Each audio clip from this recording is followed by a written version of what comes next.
Assalamualaikum warahmatullahi wabarakatuh. Ketemu lagi masih di Matematika Wajib kelas 11. Kita akan lanjutkan materi fungsi aplikasi turunan fungsi aljabar ya. Yang minggu lalu kalian sudah belajar tentang cara menentukan nilai maksimum atau nilai minimum dengan menggunakan turunan fungsi aljabar. Nah, hari ini kita mau bahas aplikasi lain selain mencari nilai optimum berupa nilai maksimum dan nilai minimum.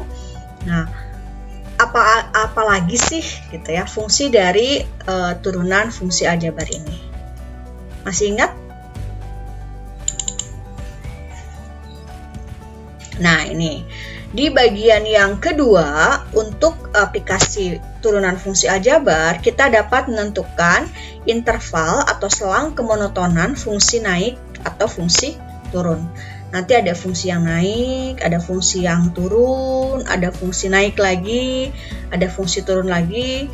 Ketika dia tidak naik dan tidak turun, berarti dia dalam keadaan diam.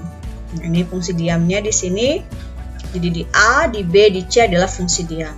Nah, bagaimana cara menentukan intervalnya? Nah, kita akan bahas untuk pembahasan hari ini ya. Oke. Di sini ada teorinya dulu. Nah, sini teorinya diberikan fungsi y, misalkan fx dalam interval i dengan mempunyai turunan. Nah, di sini ada ketentuannya ya. Ketentuannya adalah sebagai berikut. Yang harus kalian ingat, jika f aksen x lebih dari 0, maka di sini dikatakan bahwa pada interval tersebut si fungsi akan selalu naik. Nah, kemudian jika f aksen x kurang dari 0, maka fungsi akan selalu turun. Tapi jika f aksen x sama dengan 0, maka dia adalah stasioner. Stasioner itu yang tadi dikatakan diam. Nah, kita yang perlu ingatnya ini aja sebetulnya. Inti dari semuanya itu sebetulnya cuma 3 ini aja ya. Kalau dia turunan pertamanya lebih dari 0, maka kurvanya naik. Turunan pertamanya kurang dari 0, maka kurvanya turun. Turunan pertamanya sama dengan 0, berarti dia diam atau stasioner. Tapi suka ada pengembangan soal lain dengan kalimat atau katanya seperti ini. Kapan fungsi tidak pernah turun? Nah, ini hanya permainan kata. Kalau nggak pernah turun berarti artinya apa? Kalau tidak pernah turun berarti kemungkinan dia diam atau dia naik. Nah, untuk naiknya kan lebih dari 0. Untuk diamnya dia sama dengan. Maka di sini ada poin keempat bahwa jika f aksen x lebih dari sama dengan 0, artinya apa? Akan naik atau diam? Naik atau diam dikatakan sebagai tidak pernah turun. Atau ada lagi, kalau tidak pernah naik berarti artinya apa? Kalau nggak pernah naik, diam dan turun kan?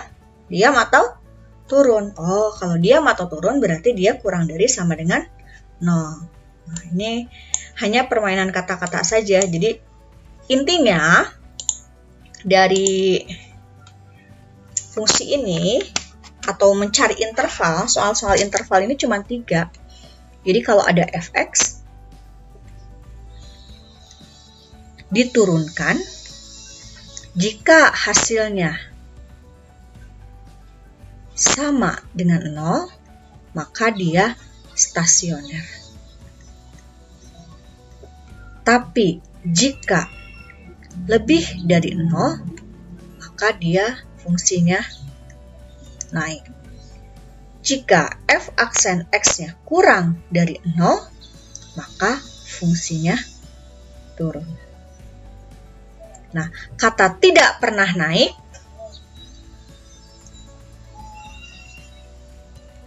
silahkan asumsikan sendiri. Tidak pernah naik artinya apa? Kalau nggak pernah naik, ya diam atau turun. Oh, berarti gunakannya kurang dari sama dengan 0. Kemudian ada kata-kata tidak pernah turun. Kalau nggak pernah turun berarti naik atau diam, berarti lebih dari sama dengan 0. Jadi jangan terbebani oleh redaksi kata ya. Yang penting konsepnya kalian ingat. Kalau sama dengan stasioner, kalau lebih dari naik, kalau kurang dari turun. Itu saja. Konsep dasarnya hanya begitu saja. Bisa dipahami ya? Oke, masih abu-abu. Kalau belum paham nanti kita lihat di contoh soalnya.